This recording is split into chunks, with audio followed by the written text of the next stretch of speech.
Well, let's take a look at the Internet.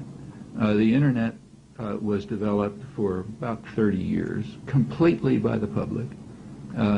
All of the software, the hardware, the satellites, I mean, everything about it was completely within the public domain.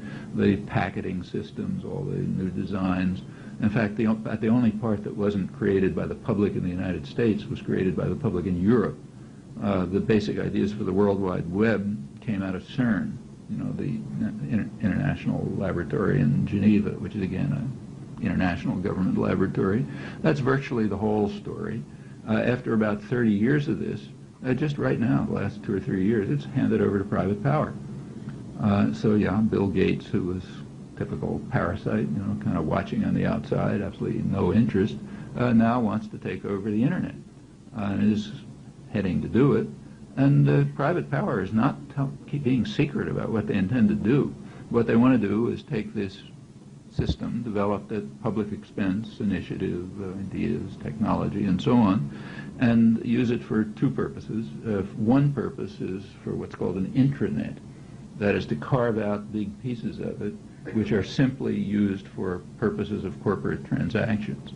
So if General Electric wants to have, interactions between its office and, New York and Zurich or wherever they are, Penang and so on, they'll have this closed system with firewalls so you can't break into it, and that'll just be for them, and similarly for other big corporations, other major private tyrannies. So that'll be a large part of the public system, and the rest of it is supposed to be used as kind of like a home marketing service to try to turn people into passive consumers, you in the tube, that's the social unit on which society is constructed. So you don't have to worry about interacting, thinking people doing really bad things like those folks in the slums of Port-au-Prince a couple of years ago. But people will be passive and obedient and hooked on consuming for themselves, not caring about anyone else.